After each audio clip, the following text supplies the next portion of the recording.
Let's bring in Mary Kay Cabot from the PlainDealerCleveland.com, also the Orange and Brown Talk podcast, and of course she's on the Wise Heart Right, We Make It Right, Call Kyle Wright hotline. Hi, Mary Kay. How are you?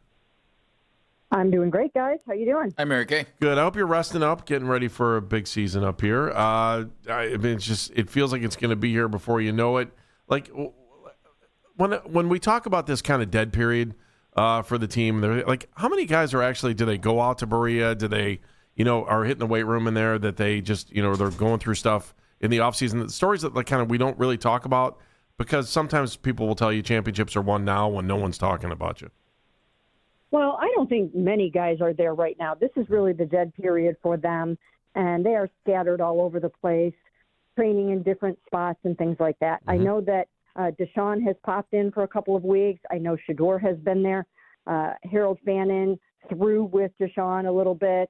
But for the most part, this is their break, and they actually need to get away and take this time and recharge their batteries and whatnot. But I do believe that Deshaun is hosting a passing camp in South Florida sometime soon. It's either going on this week or it will be next week. But they are working and they're getting ready for the season, but not necessarily in Berea. Nothing like a little passing camp in South Florida in July to get you ready for training camp, Mary Kay. But at least you get all on the same page, right? Well, they do have their first two games in Florida. So they may as well get used to the heat, and It's probably going to be really hot here as well. So I think that will serve them well when they play in Jacksonville and Tampa. I mentioned yesterday on the show, Mary Kay, and you and I have talked about wide receiver forever. As much as I like what they did with the drafting of Concepcion in Boston, I'm still, my fingers are still crossed that those guys end up being as good as we all hope they're going to be.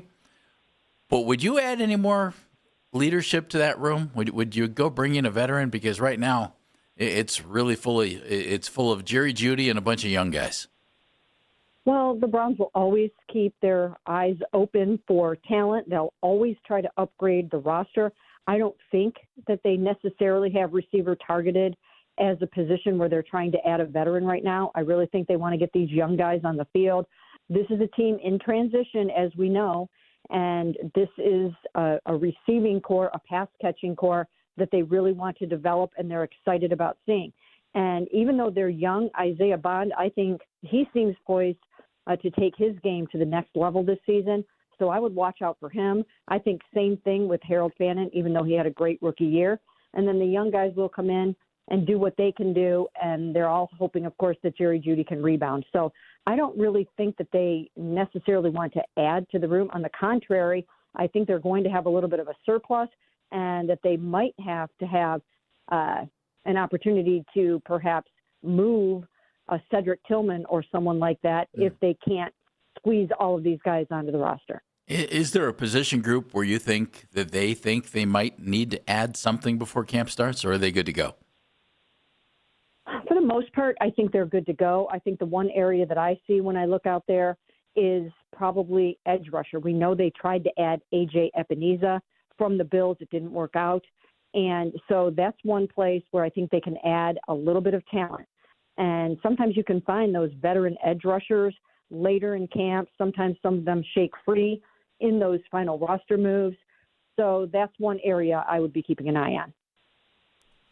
Mary Kay, I just want to ask you, there's a report out there that was on, I'm assuming it was a podcast called The Office in Cleveland. And in the story, Gary Barnidge, former Pro Bowl tight end, came out and said that, we talked about Johnny Manziel. I'm just kind of digging back a little bit on an old story. But said that, and I'll give you the quote, the problem was that he just wasn't ready. He probably shouldn't have played his rookie year. At the locker room, though, as a player, he was great. I'm just wondering, I can think of one person that probably was a little outspoken about it that probably wouldn't agree with that. When you look back at Manziel and what Barnidge said about him, do you think that was true? That he was he well liked in the locker room when he was here? Do you think? I'm sure he was well liked by some of his teammates. Sure. But we now know, obviously, for a fact that plenty of his teammates did not like the lack of professionalism, did not like the fact that he sometimes showed up for team functions seemingly impaired, and we now know that to be true because he has admitted it. We know that he wasn't in his playbook, and teammates did not like that. I'm sure there were guys that just liked the guy's guy aspect of it, and he's got a very dynamic and engaging personality. But from a professionalism standpoint, you had guys like Joe Thomas and Joel Bitonio and Brian Hoyer who could see what was going on there, and it just didn't speak NFL football. And then he also went on to say that Kyle Shanahan probably would have been the head coach of the Browns if that Manziel stuff didn't go on. I found that just fascinating because, one, I like Gary, and I just thought it was interesting that he said some of this stuff. And then the thought of Kyle Shanahan perhaps being the head coach here long after, would have been cool too. I don't know that I want to live in the world of regret. And then I guess maybe even the bigger question on that is, do you think the Haslams have learned from this stuff? I think so. I really do think so. Look at how long they kept Kevin Stefanski, even when the team wasn't necessarily winning on a consistent basis. So they stuck with him for quite a while. And I do think that continuity is important to them. What they can't get right and haven't been able to get right is the quarterback situation. And if you can't do that, then you're not going to be successful. So that's their one area of extreme weakness, and they must solve that problem. If you were a betting woman, is the quarterback of the future of this team playing college football this next year? Probably. I would say so. I would think that's probably a pretty good bet. But what you have before you right now are two quarterbacks with an opportunity to put themselves on the NFL map as bona fide NFL starting quarterbacks. Todd Monken thinks both of them are that. So we'll see if either one of them is or both of them are. And if one of them can establish themselves this season, then they might have a future here as the Browns quarterback of the future. So we'll just have to see how it plays out. You never really know until the lights come on. What did we learn last year about what we can tell about the quarterback room this year as far as the way they're going to handle the numbers in the quarterback room? Again, you look back at last year and you say, man, why did they draft two quarterbacks? And then the other was, why did they get rid of both veterans last year? And so I wonder, as far as trading Shedeur, trading Dylan, if there's a market, what they possibly could do with Deshaun. I think the contract is kind of goofy, but maybe if they wanted to release him, I don't know what that would do to the cap. I'm just brainstorming there. What do you think this quarterback, if they all stay healthy, what's this quarterback room going to look like when the season starts? Because perhaps there could be a trade in the works, or you could be thinking about trading one of these guys. Well, they will keep three on the roster. That will be the plan for this season. Deshaun's not going anywhere. I don't think Shedeur is going anywhere. I think there's a world in which Dylan Gabriel can be the third quarterback on this roster. Kalen Green, if he's not able to demonstrate in training camp that he can handle some of those responsibilities that they would like him to do in his rookie season, if he needs more time and seasoning, I guess there's a world in which he could possibly end up on the practice squad. And so they still have to mess around with that a little bit. And if they do end up trading Dylan Gabriel, which that's always a possibility, then perhaps they can add another quarterback to the mix. So we might not have the exact four guys that will be here throughout the season, but I do think that in some way, shape, or form that there probably will be four, three on the roster, one on the practice squad. Do you think there'd be a market for Shedeur? Yeah, I think there would be a market for Shedeur. I don't really think the Browns want to trade him, but I think that there would be a market for him. So, we'll have to see how that goes. I also think that it would be challenging to have him as a backup if Deshaun wins the job, but he will also have an opportunity to start games in that scenario because the Browns rarely have one quarterback that starts and finishes the season.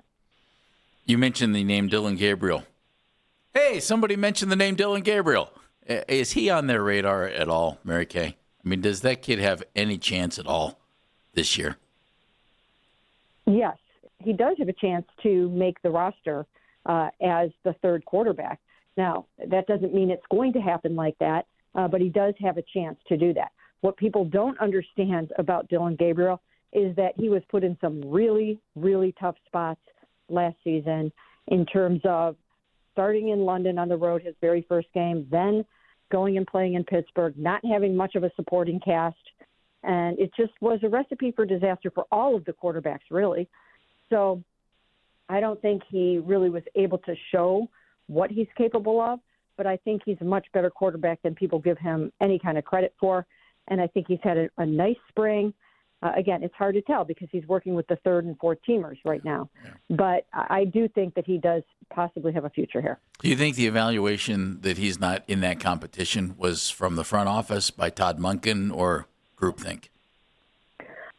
Well, I think they just had to narrow it down and try to make a decision between their top two guys. And so Dylan really never got a chance to show maybe how far he had come or what he could possibly do. And he might have a chance to start games this year. Look what happened last year. Nobody thought Shedeur Sanders was going to be starting last year. So once again, if he does make the team, and there's no guarantee of that, he's probably somebody that if someone makes them an offer around August 30th, they would probably consider that. But if he does make the roster and if he does make the team, there is a world in which he can start some more games this year. Mary Kay, when you start to break down, and I'm sure we'll be reading more about this and hearing on your podcast, about the battles that we're going to see in camp. I mean, obviously the offensive line one I think is going to be really interesting. But on defense, basically when you're returning 9 starters on defense, what's the battle you see on defense that's most intriguing to you? Well, I think they have some defensive tackle positions that will be interesting to see, especially if Malik Collins comes back. So then you have Malik and you have Mason Graham and, you have Mike Hall there and Sam Kamara. So I think it'll be interesting to see how that rotation goes. And then at the other defensive end spot, you're going to want to see how Alex Wright, Isaiah McGuire fare over there. And then again, I do think they'll try to see if they can bring somebody else in. So I think you'll see some movement and some good competition on the D-line, and I think that'll be good because those guys will bring out the best in each other. And I don't think that there are other positions that are really up for grabs all that much. They're pretty well set for the most part at some of the spots, except for, there are nuances like nickel and things like that. But for the most part, you have your starters at most positions. Last question for you, just real quick. Mike Hall, is this a chance for him to break out? I mean, if he gets the opportunity to play. Well, it's his chance to step it up and show what he can do. He was a high pick for these guys. He has had injuries that he's had to try to overcome, and this would be a year for him to really show what he can do. Mary Kay, as always, we are watching you now, of course, on the Orange and Brown podcast and listening to what's going on with that, too. And, of course, we're reading you every day in the Plain Dealer in Cleveland.com. Thank you. Thanks, Mary Kay. Thank you, guys. All right, we'll talk to you soon.